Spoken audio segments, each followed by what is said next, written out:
En esta sesión nos acompañan Ailén Escalante y Martín Pizarro de la Universidad Nacional de General Sarmiento, con su presentación Representaciones sobre la relación entre niños, niñas y tecnologías, medios, familias e imaginarios de los chicos y las chicas.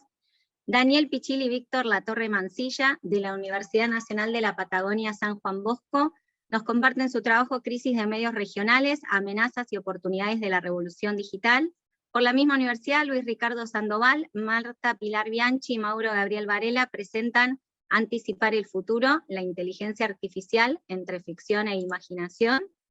Y contamos también con la participación de Gleides Reverón Rodríguez, Víctor Luis Olivera Rodríguez, Elena María Díaz Rosabal, Joeni Sánchez Martínez y Mayra Pontón Milán, de la Universidad de Granma, quienes presentan el trabajo Jóvenes, TIC y Consumo Digital en la Universidad Moderna. Y por último, participa quien les habla, Romina Gala, del Instituto Gino Germani, con la presentación de La apropiación a la creación, un recorrido por experiencias de producción de videojuegos que enlazan el arte y la política. En cuanto a la dinámica de la sesión, les recordamos que no se presentarán individualmente los trabajos, sino que se propone un diálogo entre los y las participantes a partir de estos. Luego de este intercambio tendremos un espacio para responder preguntas y comentarios. Para ello les pedimos que por favor dejen sus preguntas en el chat de YouTube, así luego podemos recuperarlas y transmitirlas. Hemos tenido un inconveniente con la plataforma y los y las colegas de Cuba no van a poder acceder a la misma, dado que se encuentra restringida en dicho país. Por ello nos van a acompañar con sus comentarios a través del YouTube, pero no están aquí presentes en la sesión. Desde ya les agradecemos a todos y a todas por su participación y a quienes nos acompañan por el canal de YouTube. Damos entonces inicio a la sesión. Comienzan Ailén y Martín. Bueno, primero que nada, buenas tardes a todos.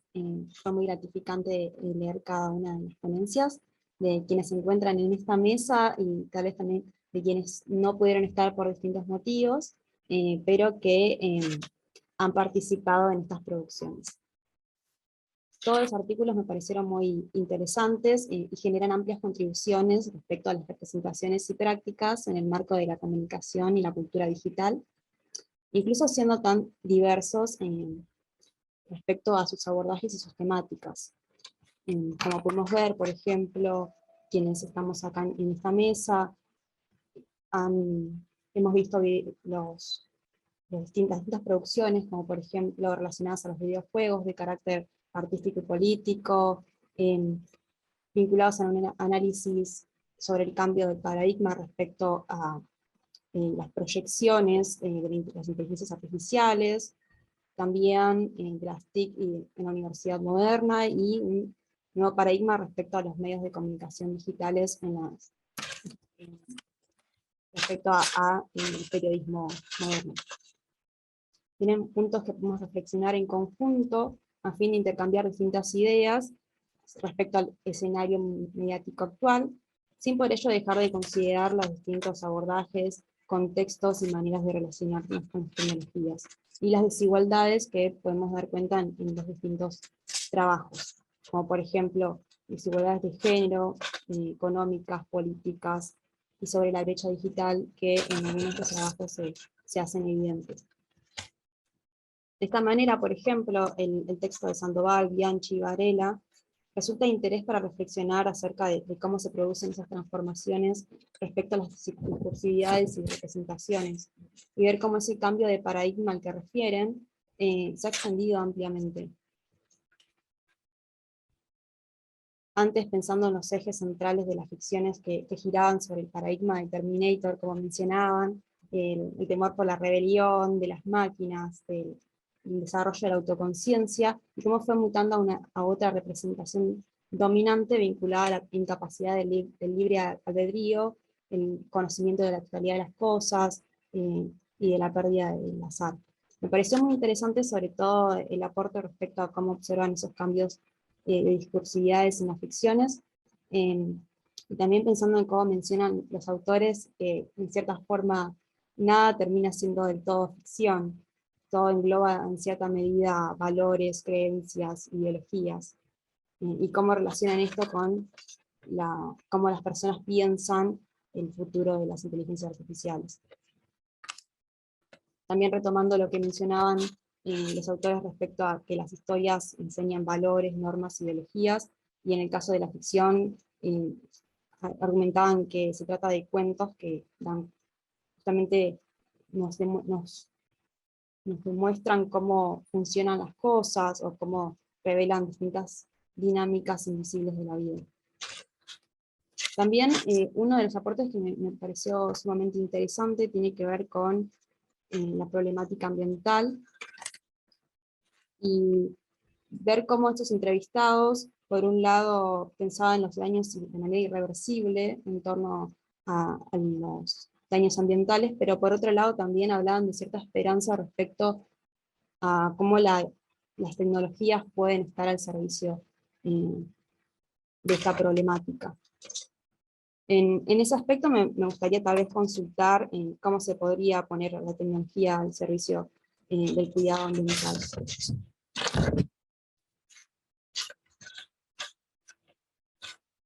Por otro lado, bueno, vinculado al texto de Romina Gala, de la apropiación a la creación, un recorrido por experiencias de producción de videojuegos que enlazan el arte y la política, me parece muy pertinente cómo ella piensa a los videojuegos a partir de la articulación de la producción cultural y del software, y cómo esos videojuegos se significan en ese mundo material, social y cultural de que forman parte, como teniendo en cuenta que se producen, circulan y se distribuyen y se consumen justamente en ese mundo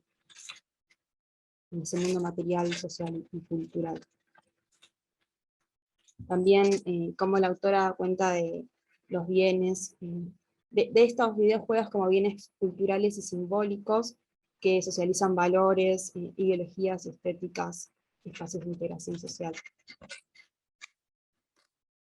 Una de las cosas que me pareció sumamente interesante, uno de los hallazgos que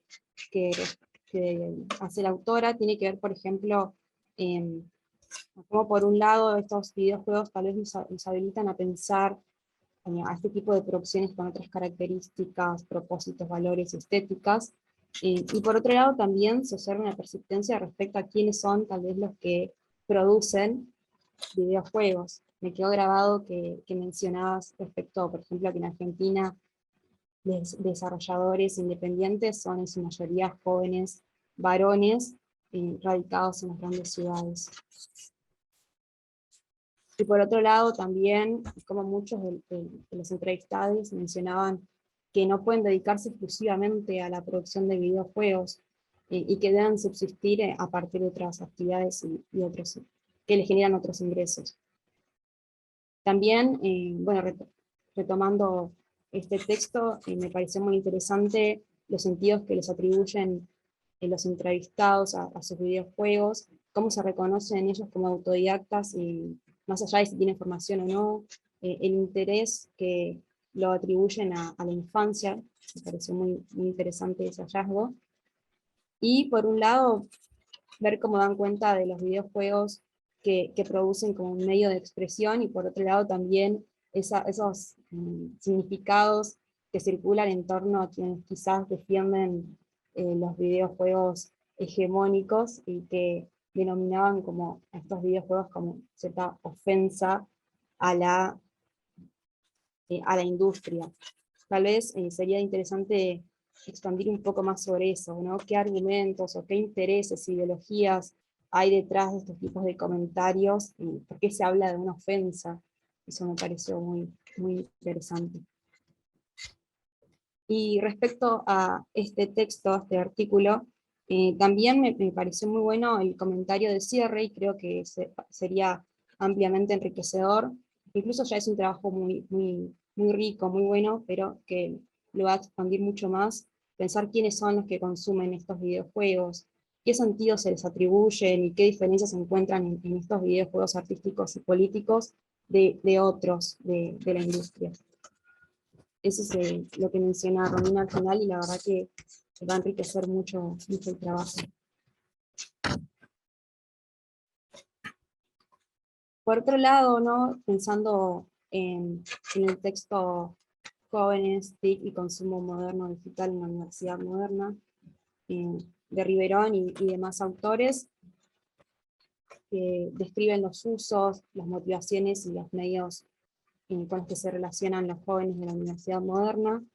Me pareció muy enriquecedor el rol que le atribuyen a las TIC en los autores, en los distintos contextos de la vida diaria, de la vida cotidiana, y cómo dan cuenta de que los usos y los consumos de las TIC en las diversidades y esferas de la vida, en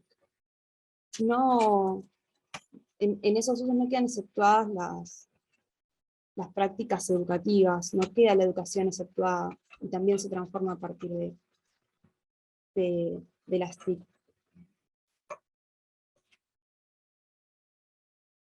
También pensando en este texto, en un momento los autores narran la importancia que le dan los docentes a las TIC y explican que aún hoy, siendo tan importantes para ellos, tal vez no pueden explotar la complejidad de estas herramientas y de alguna manera me gustaría saber cuáles sí son las herramientas, o mejor dicho, las TIC que sí utilizan estos docentes universitarios, las que sí reconocen en sus prácticas.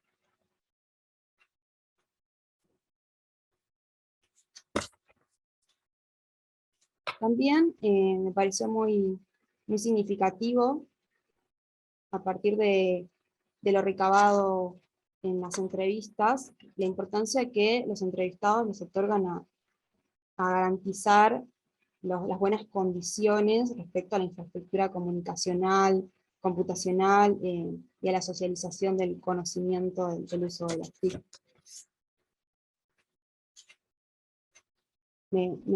Bueno, no vamos a poder dialogar en este Zoom, pero tal vez pensar qué o cómo podríamos contribuir a garantizar esas buenas condiciones.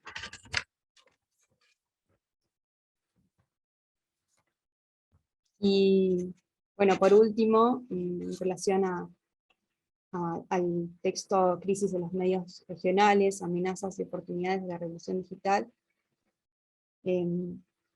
en relación también al anterior texto, ¿no? en el que damos cuenta también de ese impacto de rol que tiene, que tiene la comunicación digital en la educación, y en particularmente en la esfera periodística. Me quedó marcada también la cuestión de la precarización laboral y esa multitarea en la que se encuentran inmersos los periodistas en este cambio de paradigma al cual refieren los autores, vinculado a la noticia del último momento y al avance de los algoritmos. En este texto se menciona el periodismo actual como un periodismo de dudosa calidad, y también se hace referencia a la degradación del periodismo a partir de la capitalización de algoritmos y concentración mediática. Tal vez pensando un poco en esto, ¿no? ¿Cómo se podría hacer frente a esta situación? ¿Se podría revertir?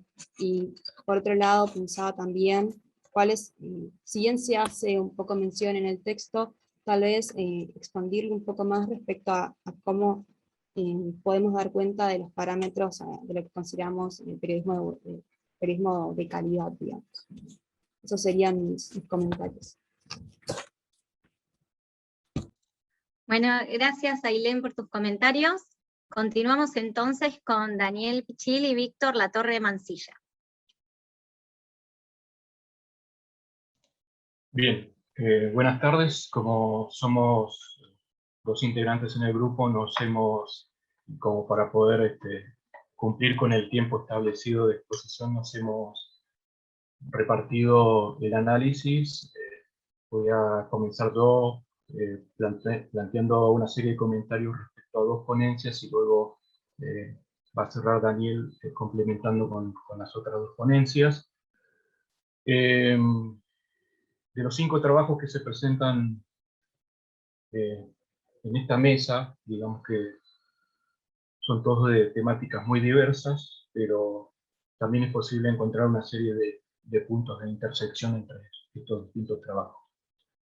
En lo que respecta puntualmente al trabajo de Ailén Escalante y de Martín Pizarro sobre las representaciones sobre la relación entre niños, niñas y tecnologías, donde se enfoca acerca del rol de los medios y las familias en los imaginarios, esta vinculación de los niños con la tecnología. Nos pareció relevante ese análisis que trazan acerca de cómo existe una mirada homogénea de los medios hacia hacia el vínculo entre los niños y la tecnología, una mirada que es adultocéntrica, como vimos con el trabajo, esa mirada adultocéntrica también está más relacionada con los riesgos que con los beneficios que contiene esa vinculación o la apropiación que hacen los niños de la tecnología. Y sin embargo, lo más destacado de este análisis que desarrollan Ailén y Martín es cómo aportan también una mirada desde la propia visión de los niños, es decir, esa serie de entrevistas en profundidad que hicieron con chicos y chicas de 6 a 8 años, habitantes del área metropolitana de Buenos Aires, donde los propios niños exponen su experiencia acerca del vínculo que tienen con la tecnología, de cuál es su definición de tecnología, de cuáles son los beneficios y justamente los riesgos que ellos mismos pueden ver a partir del uso de las tecnologías digitales.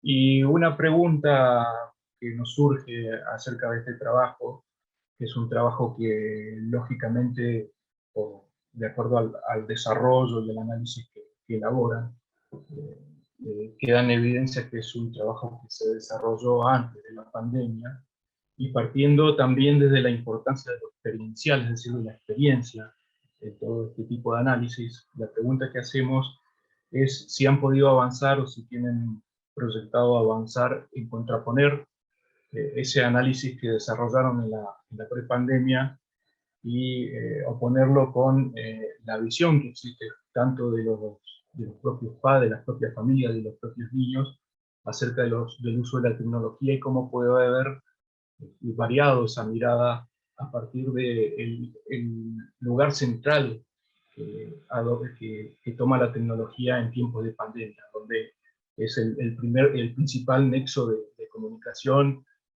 inclusive cobra una relevancia superior a lo que es la comunicación interpersonal.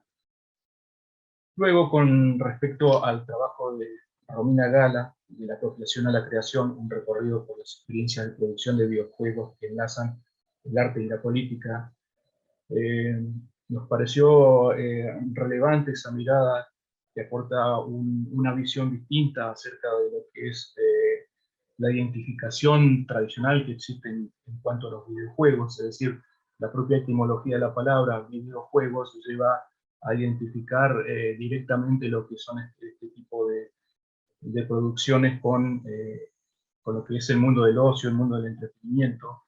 Pero bueno, el análisis de Romina se enfoca en cómo existe una suerte de contracultura dentro de los videojuegos que se opone a lo que es la tradicional industria, o sea, que aporta una producción alternativa a lo que es la tradicional industria del software, basado en lo que es el mundo masificado en entretenimiento, y cómo también los videojuegos sirven para generar un discurso o una creación de sentido vinculado también con lo social y con lo político. Y acá también vemos cómo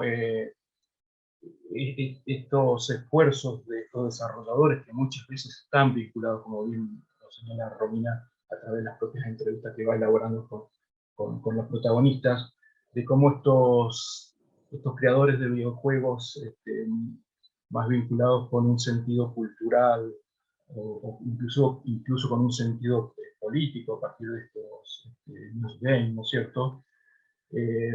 Tratan de buscar una alternativa a lo que es este mundo de la industria cooptado por o sea, que haga una intersección con lo que puede ser la industria periodística o la propia industria de la tecnología, en cuanto a cómo las gafas, estos grandes jugadores que cooptan todo, y cómo aquellos juegos que son exitosos se los termina apropiando la propia industria para masificarlos. Pero bueno, como acá también hay una suerte de resistencia cultural, inclusive una resistencia política a partir de esta creación de juegos para un universo paralelo de usuarios.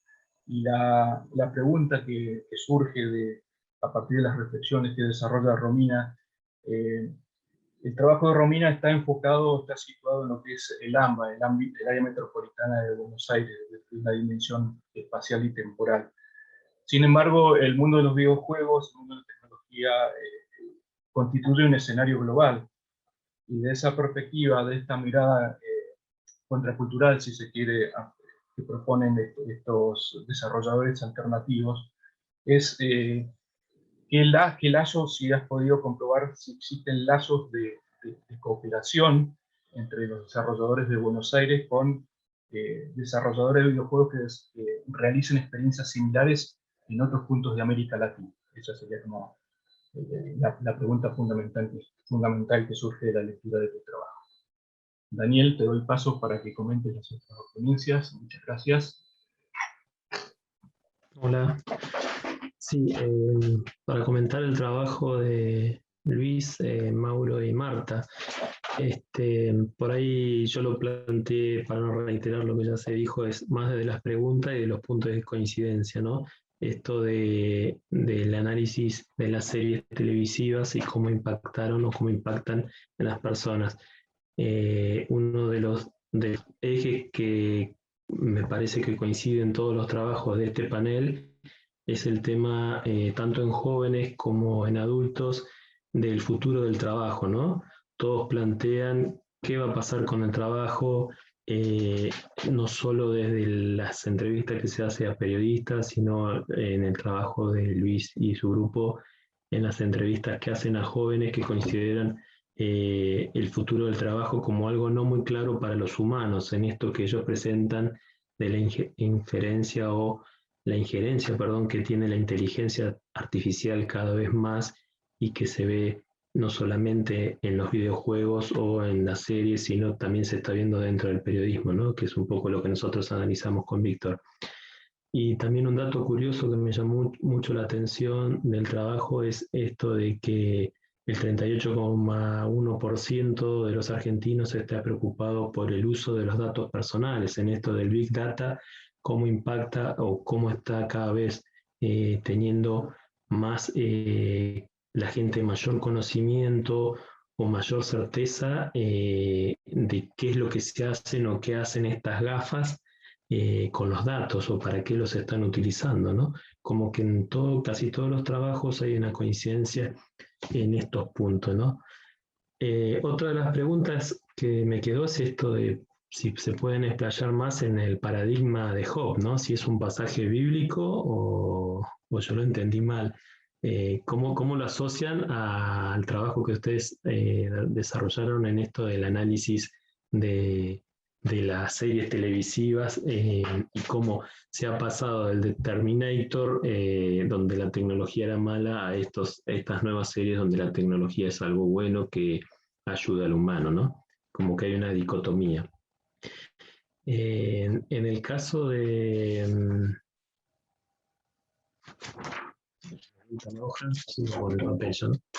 Y otro de los puntos también es esto de que también que está relacionado con el Big Data, es el tema de la vigilancia, ¿no? El tema del paradigma que ustedes plantean de Job, de la vigilancia, es decir, la capacidad que tendría la tecnología de anticipar el futuro. ¿Esto es posible? No sé cómo lo ven, o solo es una cuestión de la ficción de las series que analizaron. Si ahora tenemos en cuenta que hay apps que nos pronostican el tiempo, ¿no? Por dar un ejemplo, a una semana y que casi no fallan, es posible trazar un paralelismo entre lo que plantean estas series y lo que está sucediendo en la actualidad. Y por último, si estas tecnologías se podría pensar que pueden revertir este daño ambiental que cada vez tiene mayor prensa en esto del cambio climático, de la aparición de la niña de nuevo, que vienen sequías, estos augurios, o son solo parte de la ficción televisiva.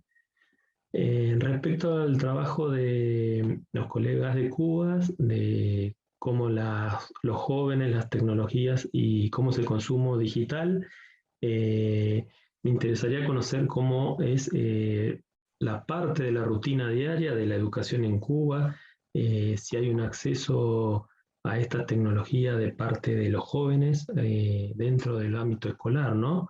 O cómo es la apropiación que hacen los estudiantes de la tecnología y qué grado de aplicación y acceso tienen a estas nuevas tecnologías. Eso sería un poco a grandes rasgos las preguntas que tendría de los trabajos. Bueno, muchas gracias Daniel y Víctor. Les recordamos a quienes nos están siguiendo por el canal de YouTube que en el chat pueden dejarnos sus comentarios y preguntas sobre lo que se va hablando en la sesión de trabajo. Así cuando finalizamos con esta instancia de intercambio, las podemos recuperar para sumar. Bueno, en este momento me toca a mí la presentación.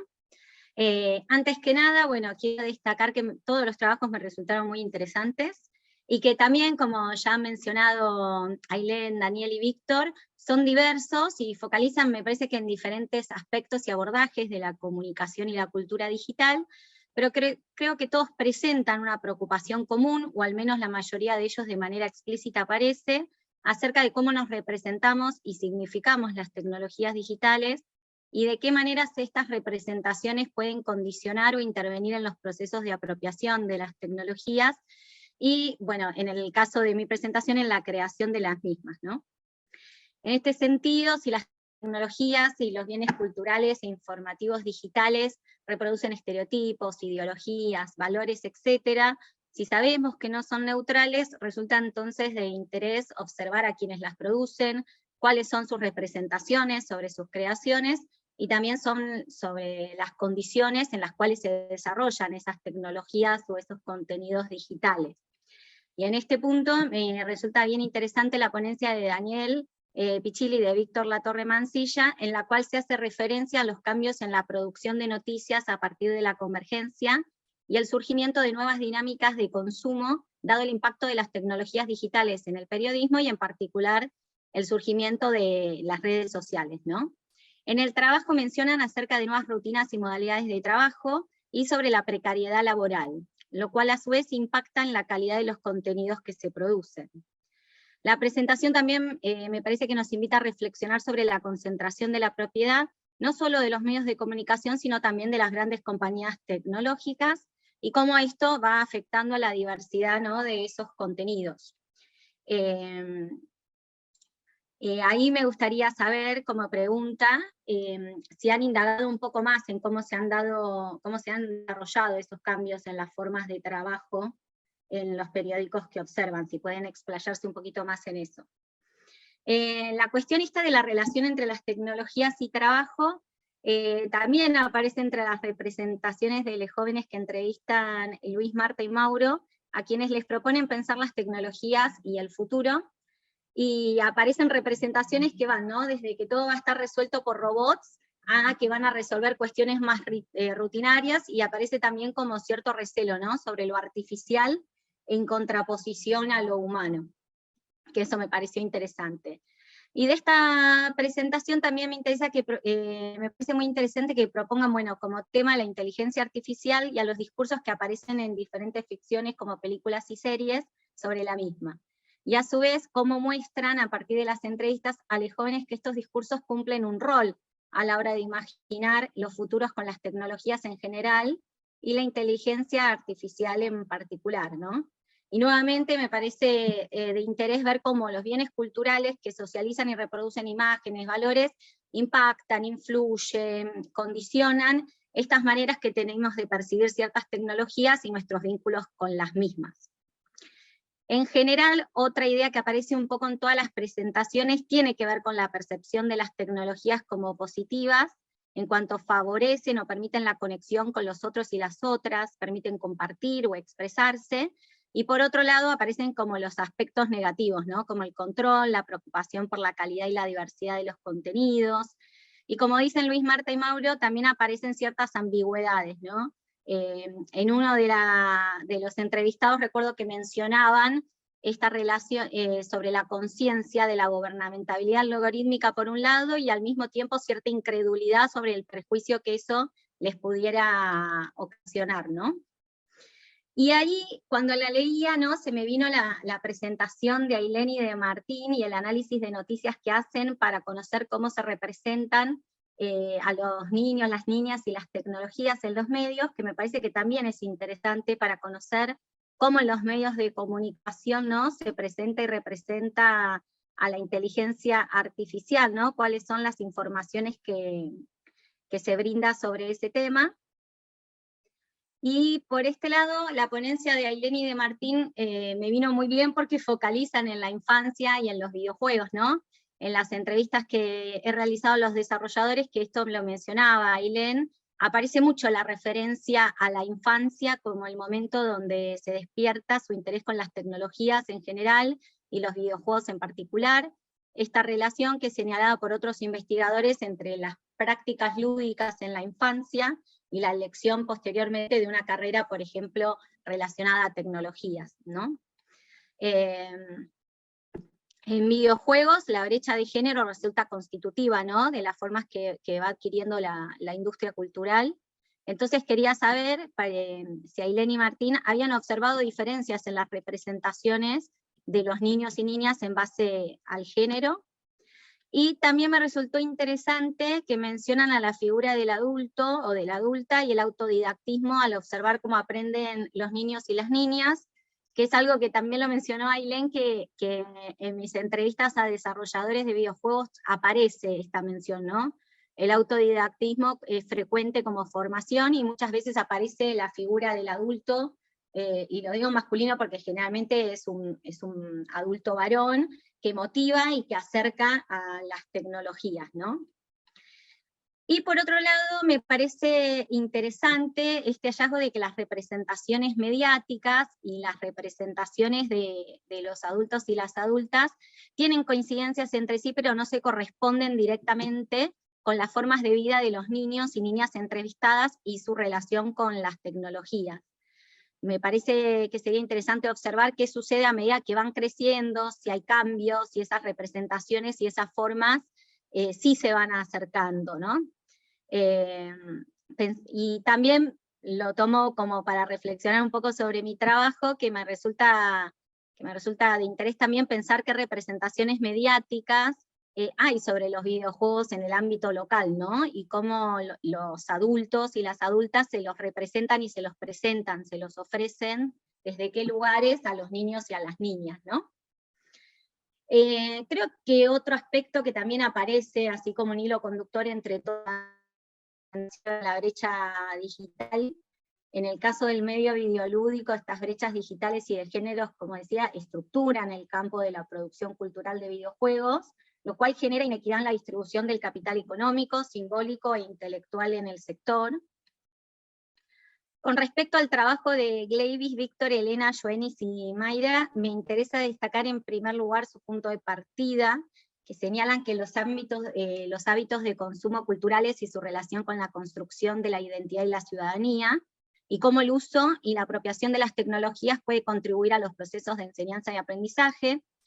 Con respecto a las brechas, también las y los autores destacan que entre los profesores universitarios jóvenes y las y los estudiantes aparecen menciones a la dificultad de acceso, la calidad de la conexión, cuestiones que si bien, bueno, se vienen trabajando hace mucho y que en la red también se han problematizado desde hace mucho tiempo, todavía persisten, y bueno, antes mencionaban la pandemia, bueno, estas desigualdades también fueron expuestas durante la pandemia, se ha dado cuenta que no se han santado y que gran parte de la población latinoamericana aún no cuenta con buena conectividad, ya sea porque falta el acceso a los equipos o una internet de calidad, ¿no? La presentación también me resulta interesante porque señala la pobre organización de los recursos de las tecnologías, ¿no? Como otro de los motivos del acceso limitado. Y finalmente, creo que aparece esta idea en las ponencias sobre la necesidad de contribuir a construir una relación consciente y crítica con las tecnologías para aprovechar las potencialidades sin naturalizar otras cuestiones, como los posibles peligros asociados a la vigilancia y el control, la difusión de los datos personales, entre otros. Esta idea de poder comprender que son fruto del trabajo humano, que en ellas se expresan y encarnan relaciones desiguales de poder, por ejemplo, y que todo esto conforman elementos que permiten acercarnos a la comprensión de los procesos de apropiación de tecnologías. Y en esto me había salteado, que es una pregunta para Luis, para Marta y para Mauro, acerca si han indagado específicamente en qué tipo de percepciones tienen sobre lo que es la inteligencia artificial y en qué aspectos de la vida cotidiana identifican que aparece esta inteligencia, ¿no? Porque en las representaciones que tenían que ver con el trabajo aparecía como de robots, y luego también se habla de este tema de la gubernamentalidad algorítmica, entonces me gustaría si podrían profundizar un poco en esos aspectos. Bueno, y esto ha sido todo, y continuamos entonces ahora escuchando a Luis Ricardo Sandoval, a Marta Pilar Bianchi y Mauro Gabriel Varela. Hola, buenas tardes. Bueno, con Marta y con Luis nos repartimos las 3 preguntas cada uno y las vamos a ir comentando individualmente. Yo arranco con la primera, de qué aspectos nos interesa destacar de cada trabajo. A ver, de Riverón y los demás autores nos pareció interesante esto de la percepción de Internet más como una herramienta de ocio y entretenimiento que una de aprendizaje y de formación. Hace preguntarnos también si esa falta de claridad de los grupos entrevistados para definir la cultura digital también puede deberse a esa falta de experiencias con recursos de mayor complejidad que una red social, que seguramente esto no sea lo único, como van mencionando también la necesidad de una mayor infraestructura, de mejor software y hardware, pero no deja de ser un aspecto muy interesante. Del trabajo de Escalante y Pizarro, destacamos de sus conclusiones la idea de desnaturalizar las representaciones mediáticas y sociales de niños y tecnología. Nos pareció un buen punto de partida para salir de esos pensamientos de tecnología buena, tecnología mala, de las generalizaciones y estereotipos. Ahí las capacitaciones y el repensar los usos críticos que tienen también nos parecía que es una buena oportunidad, también para escapar de esa mirada tan adultocéntrica de la tecnología, como lo había mencionado Víctor. También esto puede exceder a los ámbitos de la familia y de la docencia, que es algo donde también la sociedad en general podría acompañar y formar parte. Bueno, del trabajo de Gala nos pareció importante recuperar las experiencias de estos desarrolladores indie, y con todas las dificultades que eso significa a los que son devs como hobby, ¿no? Por ejemplo, que tienen que recurrir al mecenazgo y también a piratear software muchas ocasiones. Entiendo estas diferencias, y también me intriga hasta qué punto el desarrollador indie y el desarrollador de AAA cuentan con sus similitudes. Entiendo que las prácticas de crunch afectan a toda la industria, sin importar si es menor o mayor el presupuesto. Extienden mucho las jornadas laborales, por muchas horas, por muchos periodos de semanas o meses inclusive. Y bueno, me gustaría saber también si estas producciones más cercanas a fines artísticos y políticos pueden contar con la ventaja inclusive de salvarse o no del crunch. Y sobre el trabajo de Daniel y Víctor, nos quedamos con la idea de que la horizontalidad digital es una ilusión, porque es cierto que hoy tenemos audiencias impensadas para tiempos analógicos, pero uno no deja de pensar cómo los cambios que mencionaron en el periodismo también andan rondando en los ámbitos de los demás trabajos, ¿no? Pienso ahora en las palabras de Ibai, por ejemplo, que hace poco le decía a sus seguidores, che, no se dejen engañar por mis cifras, no son reales. Y remarco eso, que no son reales, como tu caso es 1 en 1.000.000, y no todos los que se meten a streamear pueden vivir de Twitch como él, y que es algo que creo que anda rondando también en todos los trabajos, esa ilusión. No todos pueden tener la misma audiencia de Infobae, no todos pueden desarrollar un juego como Among Us que de la noche a la mañana es famoso y puede llegar a tener las mismas ganancias que un AAA. Pero creo que eso en general es todo lo que rescaté. Cedo la palabra a Luis. Buenas tardes a todos y todas. Che, un bajón, Mauro. Yo pensé que con este streaming nos volvíamos famosos. Que no, no es así.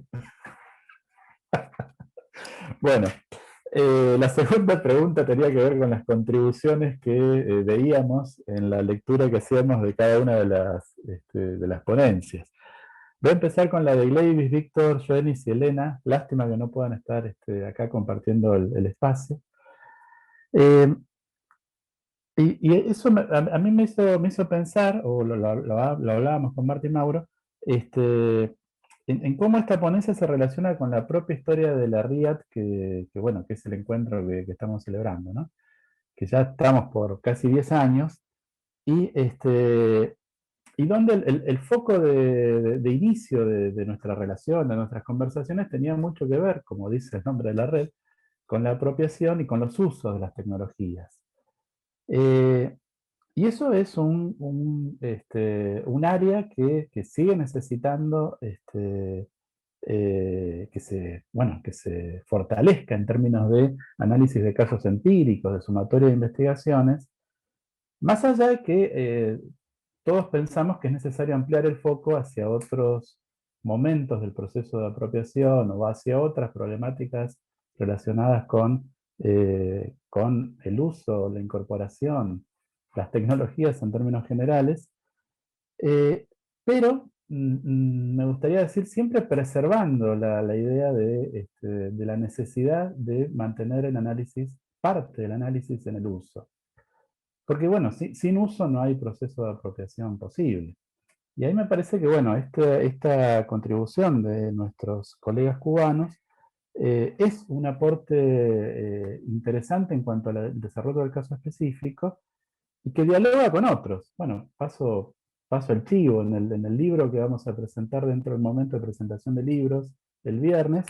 Hay un artículo de un colega nuestro, Jonathan Montiel, que es una investigación sobre apropiación de smartphones en estudiantes universitarios y que tiene muchísimos puntos de contacto y de diálogo posible.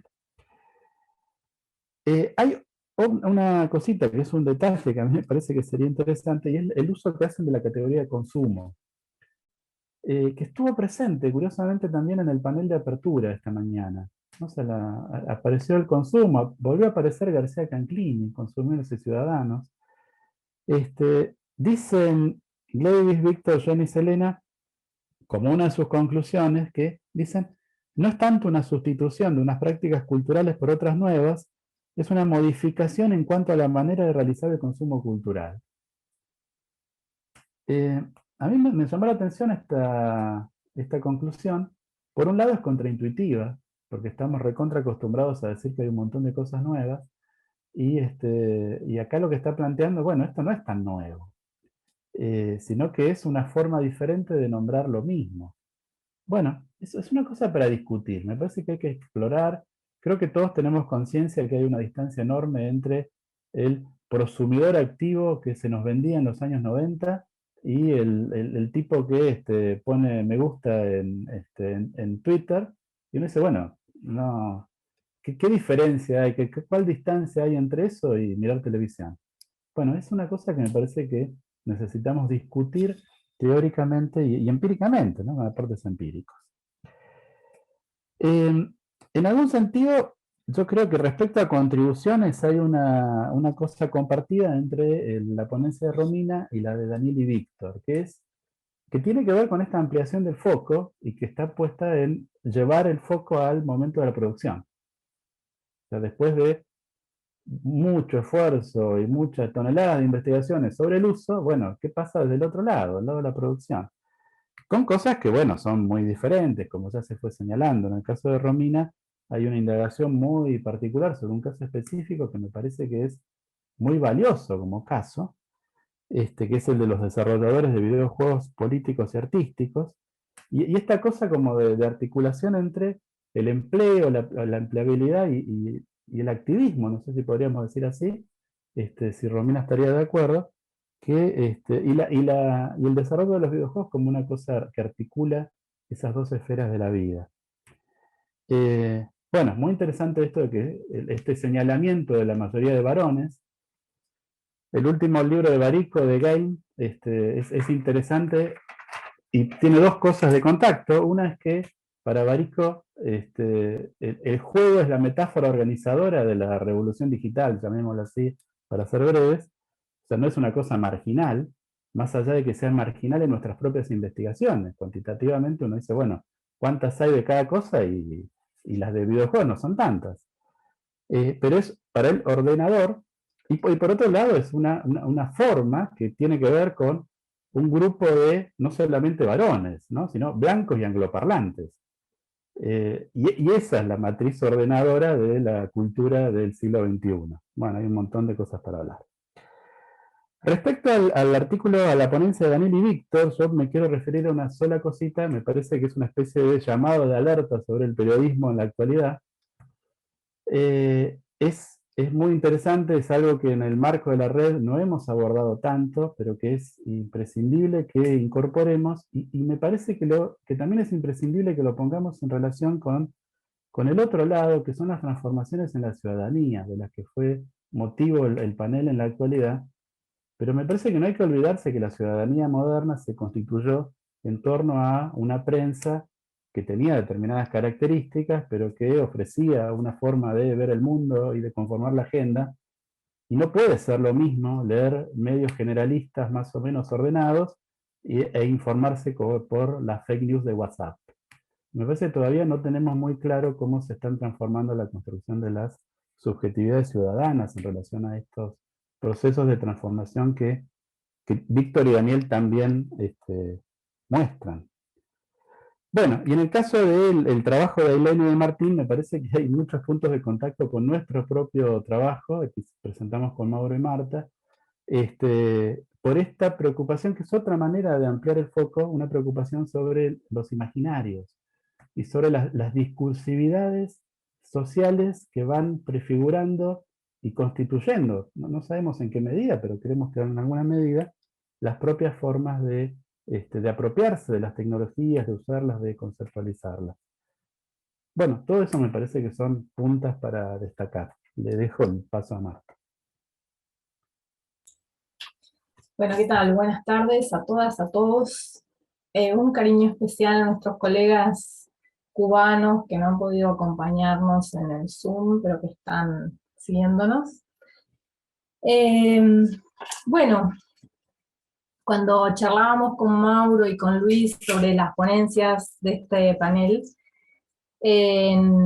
surgieron, a raíz de las preguntas que propusieron, bueno, ¿cuáles podrían ser las futuras líneas de indagación o de trabajo, de investigación a partir de estas ponencias? Todas muy interesantes, todas diversas, creo que ya lo hemos mencionado más de uno de nosotros. Y bueno, justamente en relación al artículo de Glevis, Víctor, Jonis y Elena, Jóvenes TICs y consumo digital en la Universidad Moderna, nos parecía que tal vez era interesante poder indagar sobre, a partir de esta cuestión que señalaban, que comparten con muchos otros trabajos, de que las tecnologías son utilizadas por los jóvenes básicamente para relacionarse con otros y otras, y para la distracción o el ocio. Bueno, tal vez pensar, por un lado, cómo esa nueva manera de relacionarse con la mediación tecnológica en Cuba específicamente, para situar esas coordenadas específicas, están transformando o se están transformando a partir de esta apropiación los modos de construir relaciones socioafectivas entre los jóvenes universitarios, pero también cómo esta incorporación de las tecnologías digitales interactivas puede dialogar o colisionar con los espacios públicos formales de estudio, de formación, a partir de la diversidad de accesos a escenarios no formales educativos que las tecnologías permiten. Bueno, eso por un lado, nos parecía que podía ser interesante una línea de indagación como para profundizar ese trabajo. Respecto del de Ailén, que nos acompaña acá, y de Martín, pensábamos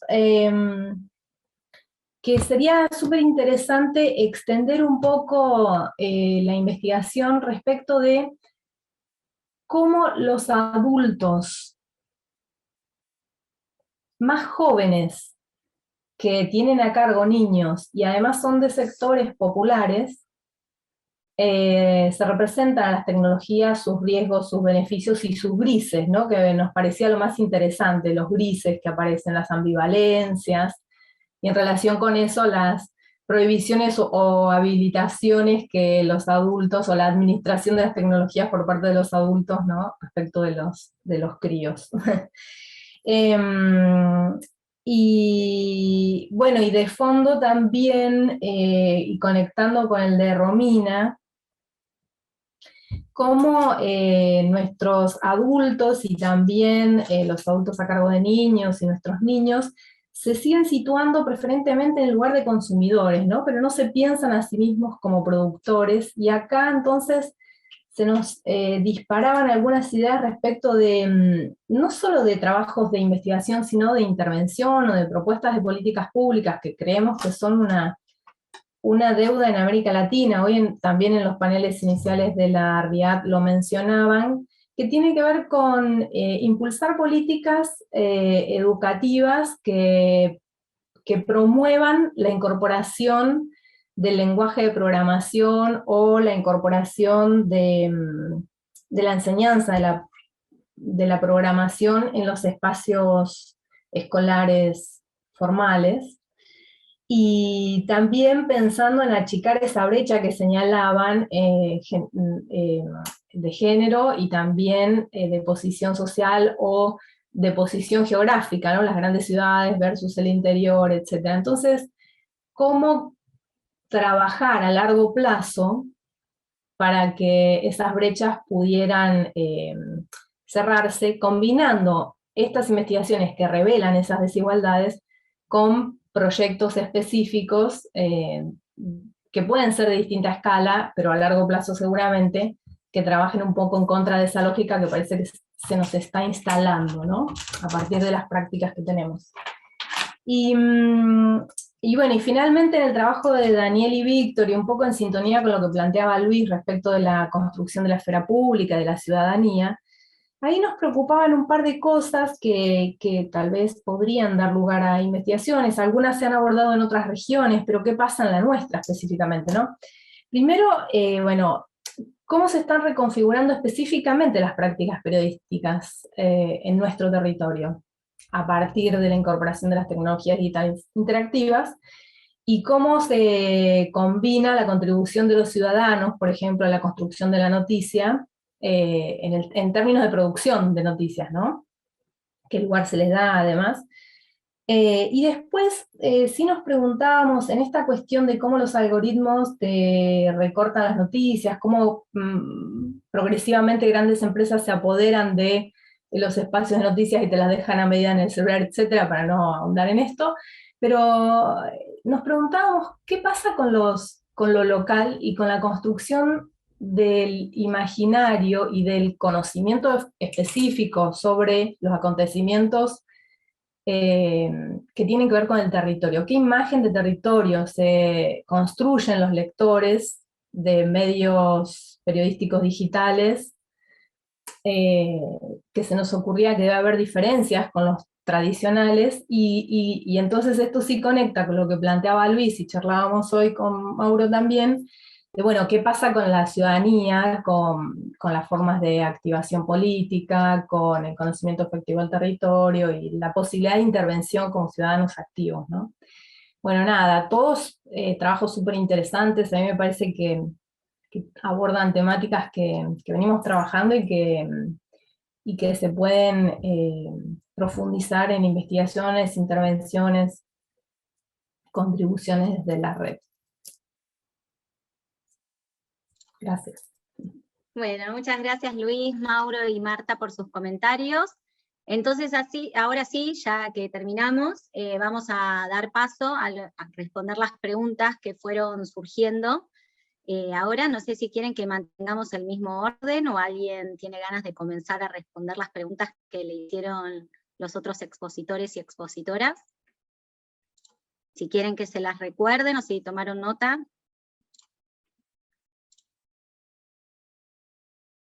Nadie se anima. No, silencio rotundo. Nadie. Mantengamos el orden, ¿no? Vamos. Sí, Sí, me mantengamos. parece mejor mantener el orden, así no... Ailén, las preguntas que fueron para vos. Sí, fui tomando nota, al menos de las que fueron haciendo a lo largo del Zoom. No sé si habrá Sí. algo en YouTube, pero de Zoom fui tomando nota. En la primera me preguntaban acerca de si pudimos avanzar respecto a las representaciones relacionadas justamente al vínculo que se establece entre los chicos y las tecnologías en la pandemia. La realidad es que el texto fue escrito en pandemia, en plena época en la que la educación era totalmente a distancia, y todo lo que implicó la pandemia, pero no hemos avanzado más allá de eso. O sea, todo el trabajo de las entrevistas fue realizado en el 2019, y el trabajo de indagación periodística, si bien fue realizado en pandemia, no incluyó textos, justamente artículos periodísticos escritos en pandemia. Después, respecto a las representaciones de chicos y chicas, si notábamos diferencias vinculadas al género, en las entrevistas a los chicos, nos pasó que no había diferencias concretas, ampliamente identificables, pero sí había diferencias en torno a cómo concebían estas relaciones que tienen los chicos con las tecnologías, por ejemplo, en las representaciones de adultos, a cargo de niños y niñas. Y bueno, después creo que al final nos habían comentado acerca de extender la investigación sobre las representaciones de los adultos más jóvenes que tienen a cargo niños y niñas. Y sí, sería muy, muy interesante, tal vez en nuestro artículo, al englobar 3 ítems distintos acerca de las representaciones, por un lado la parte mediática, otro en torno a las representaciones de los adultos que tienen a cargo niños y niñas, y luego centrándonos en las representaciones de los chicos propiamente. Tal vez esa parte quedó muy, muy amplia y estaría bueno hacerlo un poco más específico. No sé si había otra más.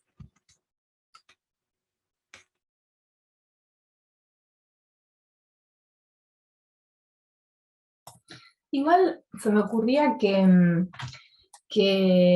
Ailén, no sé si tal vez lo han indagado ustedes si no estaba en el artículo. ¿Qué pasa con los otros intermediarios con la tecnología, no?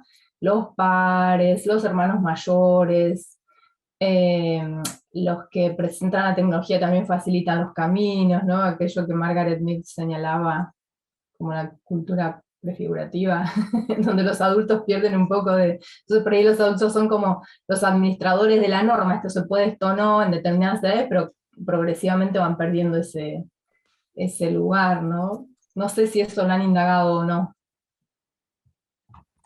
Respecto a los pares, en realidad lo indagamos en torno a los intereses y gustos que tienen los chicos y chicas acerca de cómo se relacionan con las tecnologías y cómo se relacionan con otras actividades. Respecto tal vez, sí, en uno de los aspectos en los que incluíamos otros intermediarios era a cómo ellos accedían a las tecnologías, cómo interactuaban con ellas. En ese sentido, sí. Pero sí notamos que, por ejemplo, muchos accedían a las tecnologías a partir de los adultos, o incluso interactuando con chicos tal vez de sus edades, por ejemplo, mediante juegos y demás. Gracias. No.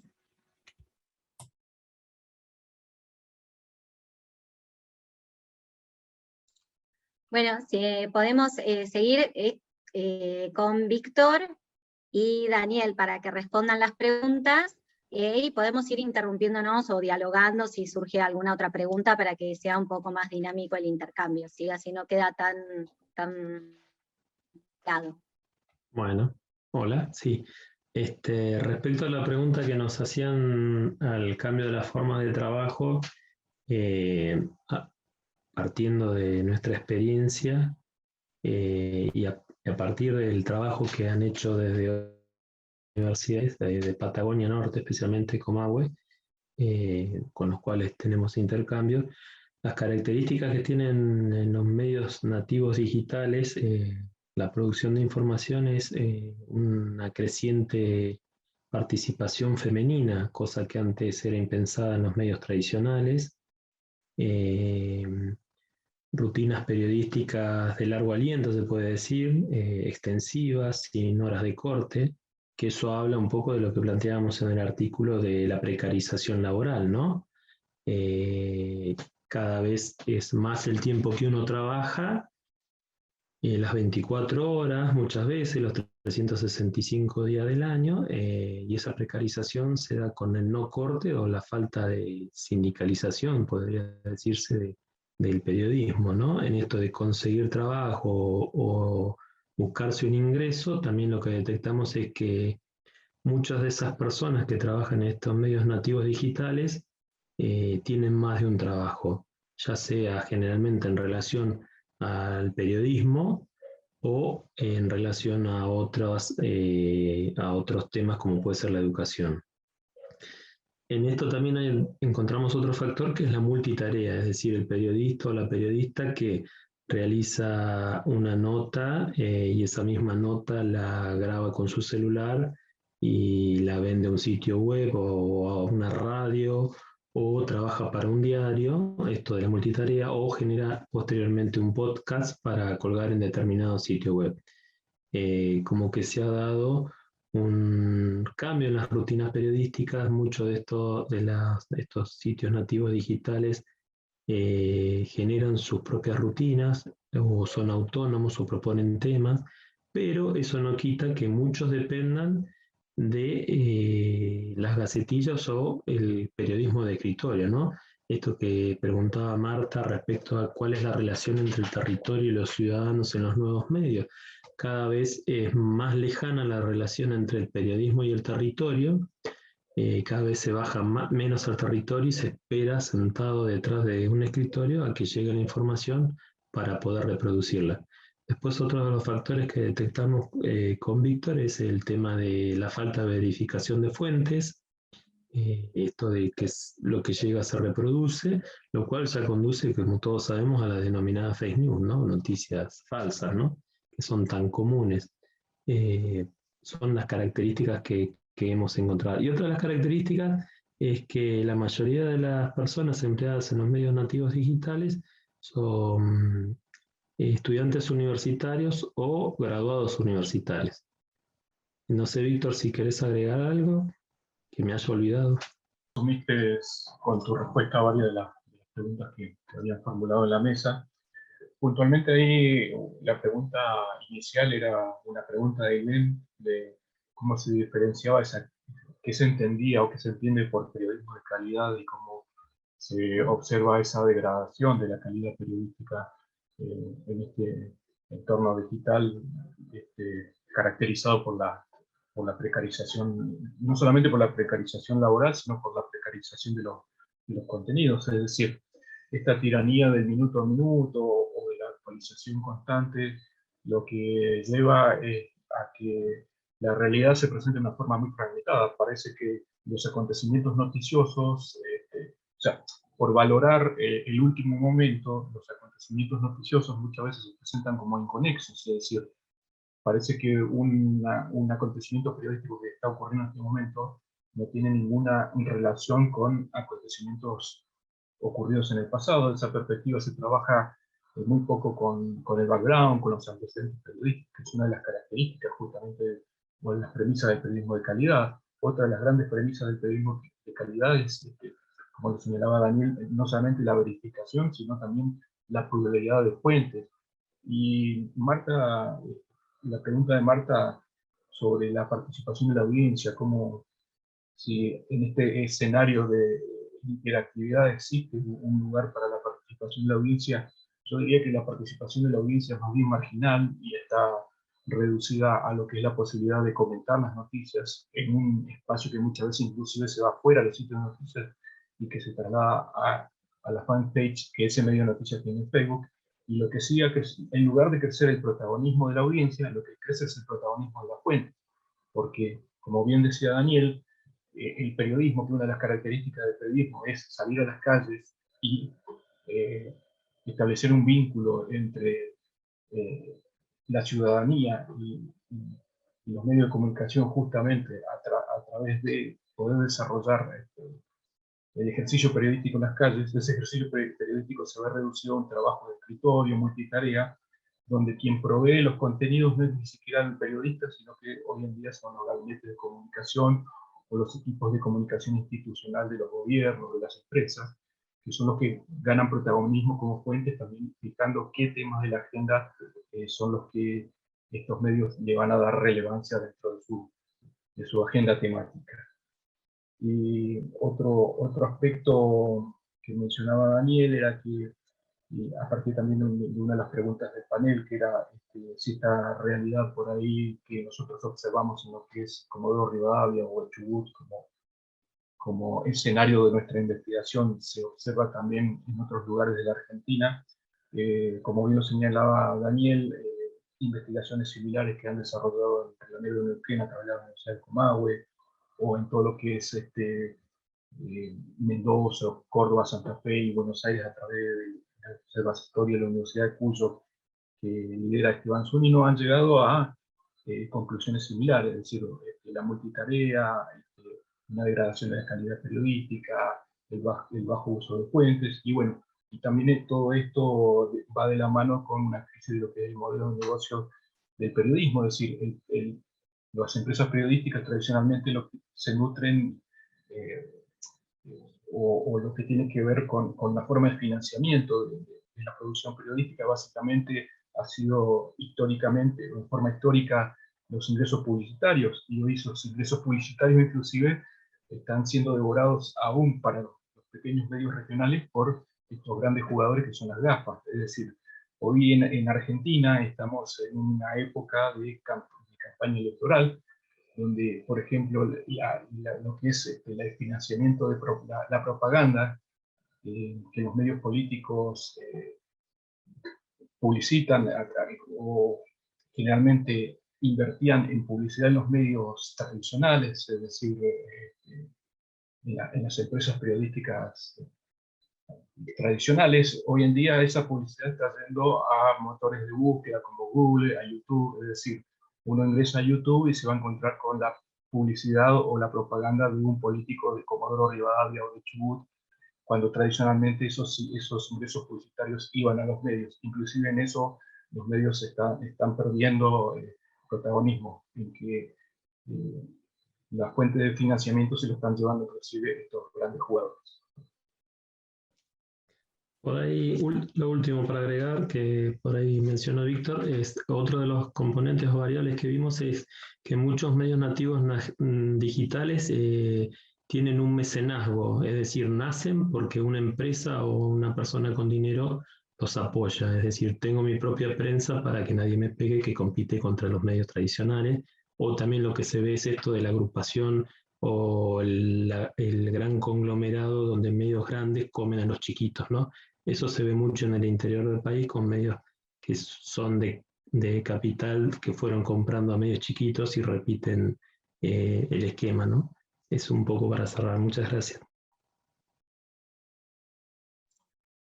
Bueno, sumo entonces una pregunta para Víctor y para Daniel, justamente sobre este tema, ¿no? Que ahora mencionaban la dinámica como de estos grandes medios que van comiendo a los chiquitos. ¿Se han encontrado diferencias en realidad en las formas en las que producen esas noticias en estos medios chiquititos, o bueno, chiquitos o más regionales, y los otros medios? ¿O qué otros cruces hay entre unos y otros, no?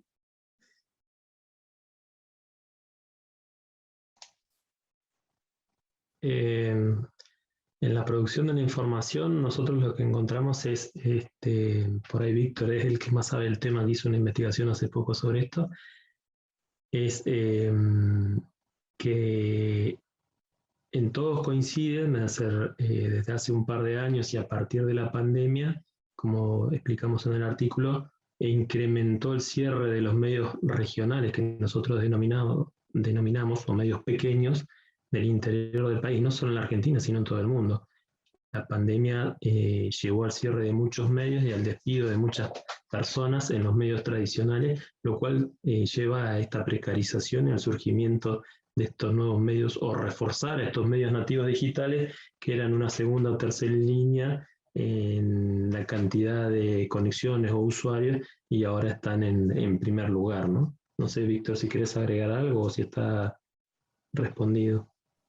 Sí, por ahí aclarar que el contraste entre un medio de una metrópoli como puede ser Buenos Aires, como puede ser Córdoba, como puede ser Rosario, es que los medios importantes siguen teniendo una dotación de personal importante, digamos 20, 30 periodistas que van rotando a lo largo del día para poder desarrollar el trabajo en ese medio. En cambio, en los medios regionales existen medios que inclusive están hechos por una sola persona o por dos personas. Es decir, cómo cambia también ese paradigma de que antes se necesitaba un ejército de periodistas para cubrir todos los acontecimientos, y aún en ciudades de una dimensión demográfica mediana como Comodoro Rivadavia, hay medios o sitios de noticias que están hechos por una o dos personas que se encargan de redactar, de sacar fotos, de grabar, y que básicamente se nutren de los contenidos que generan los gabinetes de comunicación institucional. Es decir, ya no van a cubrir un juicio porque el propio Poder Judicial tiene un equipo de prensa que los nutre ya sea de contenido escrito como de imagen para poder difundir. Lo mismo con una sesión del Consejo Deliberante o lo que ocurre en el ámbito del municipio. Es decir, la gran característica de este periodismo, que es un periodismo de escritorio que ha perdido su lugar en la calle. Bueno, les paso una pregunta que acaban de dejarles en el chat. Roxana Cabello pregunta para Daniel y Víctor, ¿por qué decidieron usar la expresión nativos digitales? Me da curiosidad teniendo en cuenta las implicancias que tienen y la discusión que suscita. Sí, si bien es un término en cierto sentido polisémico o controvertido, se nos ocurrió una manera muy directa de marcar la diferencia entre un medio surgido dentro del entorno digital versus un medio que es hereditario de todas las dinámicas, de toda la historia que hay detrás de un medio periodístico tradicional. Lo marco con un ejemplo. En Comodoro Rivadavia, que es donde se centra nuestro estudio, el primer sitio de noticias, o el primer diario digital, surgió en junio de 1999, y es la edición online del diario El Patagónico. Es decir, un medio tradicional, el diario El Patagónico, fundado en 1967, es quien en junio de 1999 apuesta por generar una edición online, también siguiendo una tendencia mundial. Es decir, en todo el mundo los precursores en el periodismo digital son los medios impresos. ¿Por qué? Porque la propia digitalización de las redacciones, es decir, las salas de redacción cambiaron las máquinas de escribir por computadoras, y esas computadoras son lo que facilitó la digitalización del contenido y lo que impulsó a los diarios a incursionar en Internet como una posibilidad de ampliar sus soportes de negocios. Bien, entonces nosotros a esos medios que son hereditarios de una marca periodística reconocida, los denominamos como medios tradicionales, para marcar una diferenciación con los medios nativos digitales, que son aquellos medios que nosotros los caracterizamos como que surgen como iniciativas propias de Internet, que no tienen detrás de sí el respaldo de una marca histórica. No tienen respaldo de una marca como Clarín, o una marca como el diario Los Andes de Mendoza. Bueno, acá en Comodoro Rivadavia, el diario nativo digital más exitoso es ADN Sur, que surge en 2012 por iniciativa de un grupo de periodistas, y que no tienen ninguna tradición detrás, ningún respaldo de marca de ningún diario, ni de la radio, ni de un canal de televisión. Esa fue la dicotomía que quisimos plantear con esa conceptualización. Y una característica interesante también dentro de esto es cómo esos medios nativos digitales también han ido captando audiencia o compitiendo en la captación de audiencia con los medios tradicionales que tienen el respaldo de el respaldo de una marca creíble detrás. Y eso también se da a nivel de las grandes ciudades.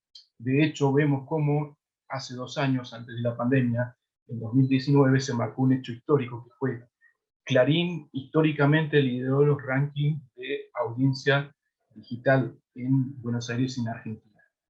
Y un medio que puede ser también desde esa perspectiva catalogado como nativo digital, como Infobae, que no tiene el respaldo detrás de un medio tradicional, lo desplaza en agosto de 2019, marca un hito al convertirse, de acuerdo con Comscore, con la empresa medidora de tráfico, en el líder de la audiencia de los diarios de noticias en Argentina. Bueno, esa misma experiencia se da en Comodoro Rivadavia el año pasado. Tradicionalmente el Patagónico siempre lideró los índices de audiencia de los sitios de noticias en Comodoro Rivadavia, hasta que progresivamente fue escalando en preferencia un medio nativo digital como ADN Sur, que el año pasado, en mayo del 2020, también toma el liderazgo de los índices de audiencia digital y lo mantiene hasta la actualidad. Perfecto. No sé si alguien quiere hacer otra pregunta o continuamos. Continúo.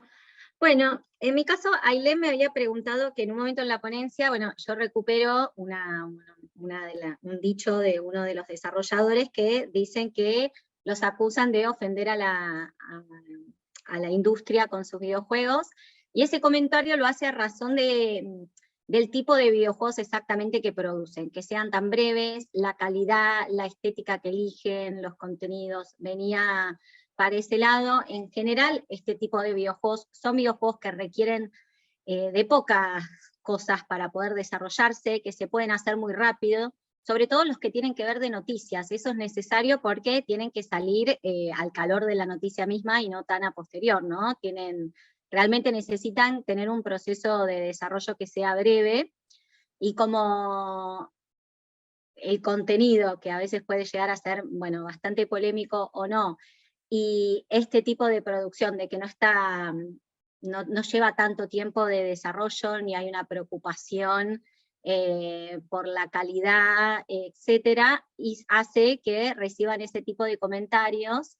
Y acá lo mecho con lo que me preguntaban Víctor y Daniel sobre los lazos de cooperación entre Buenos Aires y otros puntos de América Latina, que algo que a mí me llamó la atención de las entrevistas que llevo realizadas es que en casi todos los casos aparecen referencias a un grupo de Facebook y a la comunidad de desarrolladores, que es un grupo de Facebook que en realidad se crea desde acá, que nuclea a desarrolladores de videojuegos de América Latina, ¿sí? Es una comunidad, y que justamente en esta comunidad suelen publicar y hacer chistes sobre videojuegos para ver cómo otros desarrolladores interactúan con respecto a estos juegos que producen, y de ahí vienen muchos de estos comentarios de ofenden a la industria, por ejemplo.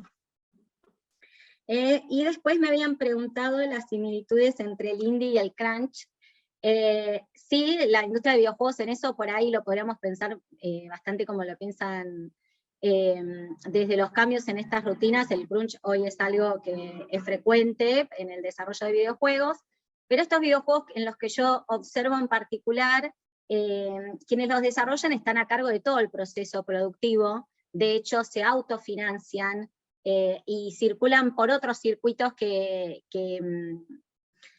no son por ahí los más comunes para ello. Entonces, la verdad es que las rutinas o las formas en las que organizan el trabajo dista bastante de esas maneras porque están a cargo de decidir absolutamente todo.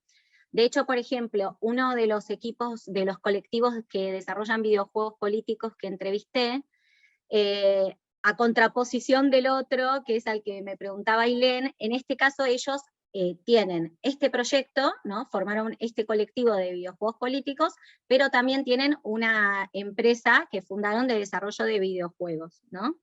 Y lo que intentan con estos videojuegos políticos es que están todo el tiempo en proceso de trabajo, porque quieren llegar a los mismos estándares que con las otras producciones, pero no es el mismo ritmo, no son los mismos plazos, no es la misma manera de organizarse para producirlos que si lo hubiesen estado haciendo con los fines comerciales, de venta, o cuando se terceriza o se externaliza parte de la producción y ellos se hacen cargo de eso, ¿no? Y creo que he respondido todo. Sumo sobre videojuegos un comentario que dejó Gleivis Riverón Rodríguez en el chat de YouTube, que es una de las colegas de Cuba que no puede estar presente en el Zoom, que dice: los videojuegos hoy toman un significado extremadamente importante en la formación general de los niños y niñas y jóvenes.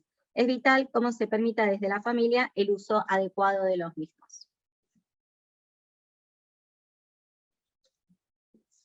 Bueno, y si quieren continuar Mauro, Marta y Luis. Bueno, hay una pregunta que hizo Ailén sobre la relación entre tecnologías y ambiente, que es muy difícil de contestar y que tal vez Mauro o Marta tengan alguna respuesta. Yo, si tengo que ser sincero, tendría que decir la respuesta no tengo ni la más remota idea. Así que me voy a concentrar en la pregunta de Daniel, que era sobre Job y sobre la posibilidad de anticipar el futuro. Bueno, no, ahí tomamos Job porque nos pareció bueno, que calzaba, ¿no? No sé, capaz que si hubiera un personaje tan característico como Terminator, lo hubiéramos utilizado en alguna ficción actual, pero bueno, Job es ese personaje bíblico que le pasan un montón de cosas porque el diablo le dice a Dios, bueno, será muy justo, pero déjamelo un rato y le mando un montón de maldiciones y vas a ver cómo cambia de idea. Y en un momento Job plantea esto, dice, bueno, ¿cómo puede una persona ser libre bajo la mirada omnisciente de Dios? O sea, no hay posibilidad de libertad cuando Dios sabe todo.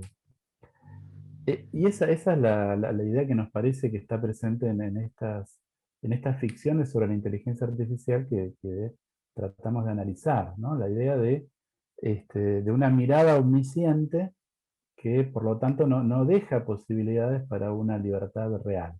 Está en las ficciones y también está en algunas reflexiones. Sintomáticamente en el último libro de Sadin, es todo un libro hablando de eso, o sea, hablando de la imposibilidad de ser libres cuando la inteligencia artificial llega a un grado de conocimiento de todo. Y eso se conecta con esta idea de si es posible anticipar el futuro. Bueno, algunos piensan que sí. A mí me llamó la atención nosotros arrancamos con una cita de Laplace, que es un matemático, uno de los fundadores de la estadística moderna. Es una cita de 1814. O sea, tiene más de 2 siglos. Y Laplace dice más o menos esto, dice, bueno, si hubieran, dado que los procesos son siempre procesos de causa y efecto, si una inteligencia tuviera el conocimiento de todas las causas, podría predecir todas las consecuencias. Bueno, Laplace lo pensaba como una cosa en un futuro remoto, pero estamos hoy en ese futuro. Y a mí me gustaría conectar esto con una cosa que pregunta en el chat de YouTube Martín. Martín dice, bueno, si la metáfora del prosumidor ya no tiene vigencia, ¿cuál es la metáfora actual? Y a mí me parece que en parte de la discusión actual hay un revival de la metáfora de la persona manipulada.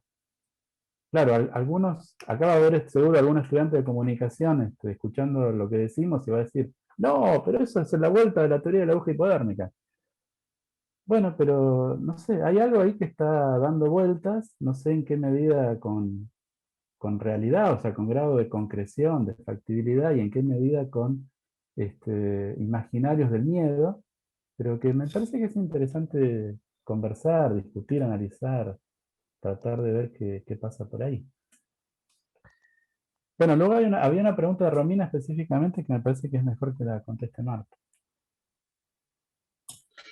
Bueno, no sé cuál de todas las preguntas, pero yo fui anotando un par que podíamos trabajar desde las entrevistas. Cuando preguntan cómo se puede poner la tecnología al cuidado del medio ambiente, no es una cosa que nosotros tengamos certeza, sino cómo lo ven los entrevistados en todo caso, ¿no? Que es nuestros jóvenes. Y ellos allí parten de algunos usos actuales de la tecnología para contribuir a la preservación del medio ambiente. Por ejemplo, iniciativas de ciencia ciudadana para poder hacer localización de especies y de especies en peligro, atropelladas, etcétera, collares de geolocalización para determinadas especies para saber sus corredores y después establecer corredores seguros, bueno, y así hay una serie de cuestiones que hoy se utilizan, digamos, a favor de preservar la fauna, la flora, el ambiente, etc. Algunas son más anatomopolíticas, otras más biopolíticas, pero bueno, algunas las reconocen. Y después hay otras que imaginan a partir de eso, que eso era lo que a nosotros nos interesaba, qué cosas disparaban entre las ficciones que consumen y las cosas que saben, más las noticias, etc., cómo se imaginaba. Y entonces ellos ahí imaginaban, por ejemplo, no sé, para preservar cosas más cercanas a nosotros, ¿no? De vez en cuando acá hay veda de, por ejemplo, pesca de determinados productos porque están en riesgo las poblaciones por sobrepesca.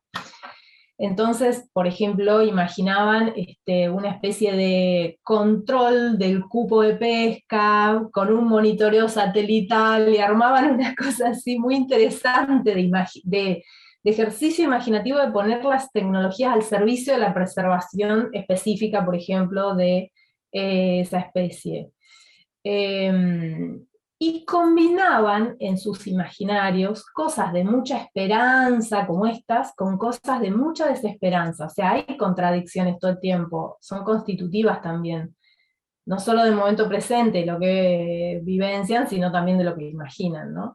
Y ahí conecto con lo que planteaban del futuro del trabajo y del uso de los datos personales y de las percepciones que tienen sobre la inteligencia artificial en la vida cotidiana. Después le doy paso a Mauro, que seguro que puede completar mejor todavía esto, pero, por ejemplo, en el futuro del trabajo imaginaban por un lado el riesgo de que las máquinas reemplacen a los hombres como algo negativo, los hombres al estilo Wall-E, ¿no? al estilo de esa ficción, que ellos mismos planteaban esta analogía.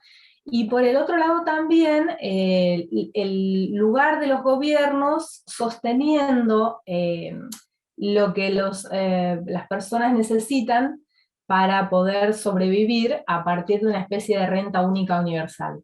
Ninguno se salía del sistema capitalista, es decir, ninguno de los entrevistados pudo pensar un sistema diferente de gobierno o económico al de hoy. Eso sí es un dato, por lo menos hasta ahora, porque nosotros estamos en indagación, ¿no? Eso hay que aclararlo. Después, respecto del uso de los datos personales también, por un lado ellos tienen conciencia, pero también generan estrategias para evitar alguna intrusión, digamos, en sus datos personales, también ambivalente. A algunos no les importa, eso Mauro lo puede ampliar tal vez, u otros lo saben, pero lo tienen como dato y nada.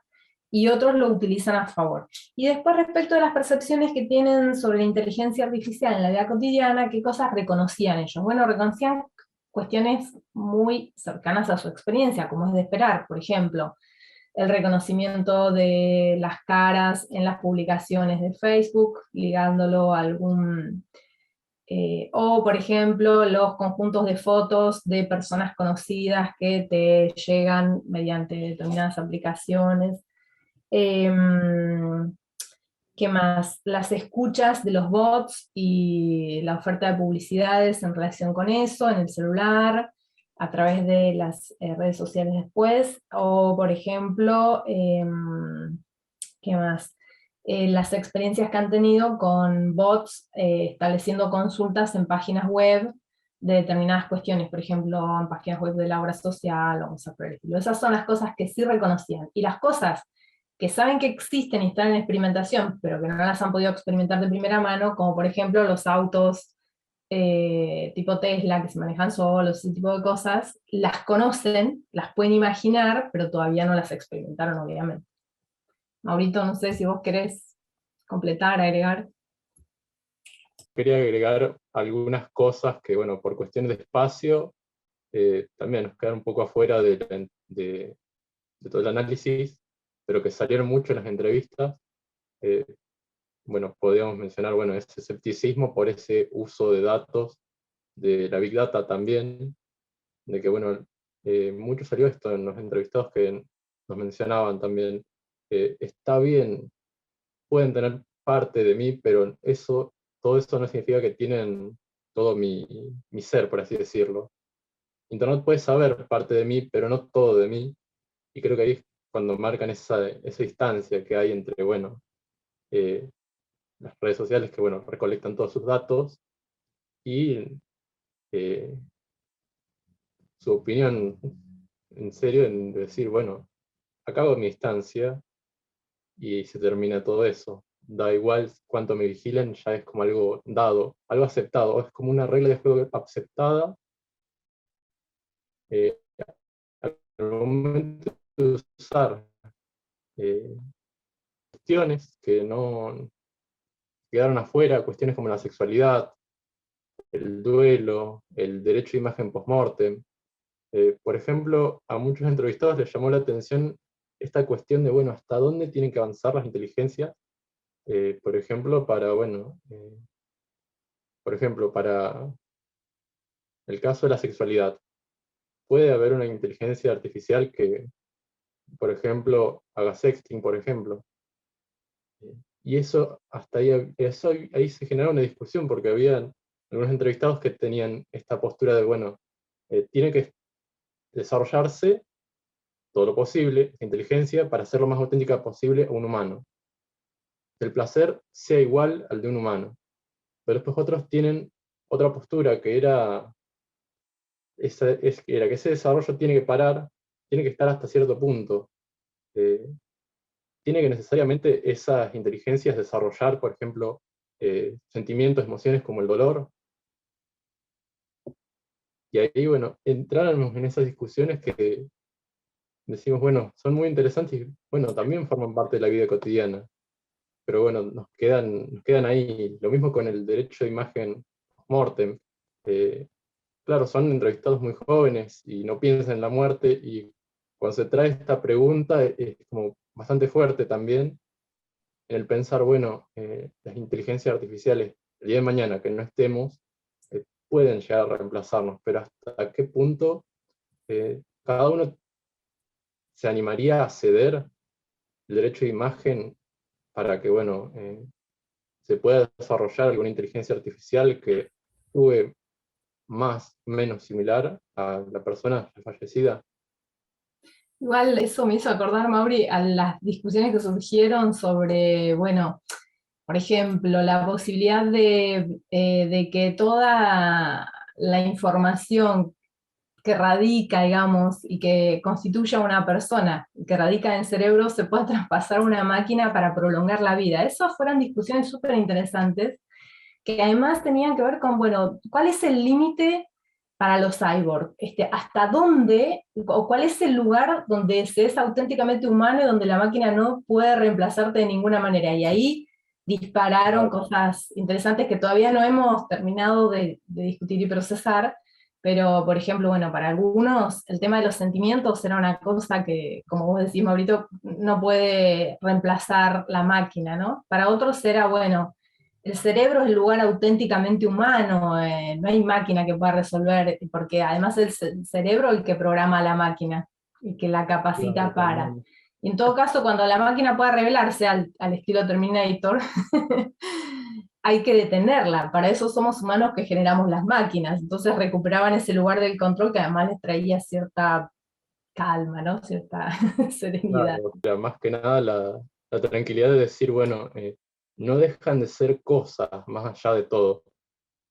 Eso creo que es lo que también resaltaron en las entrevistas, que está bien que muchos pueden desarrollar cierto sentimiento, alguna especie de amistad con alguna inteligencia artificial, algún robot, que no quita que pueda llegar a ser bastante beneficioso para cuestiones como la salud mental, pero que eso no quita que no dejen de ser cosas, como si uno siguiese tratando de animales, por así decirlo.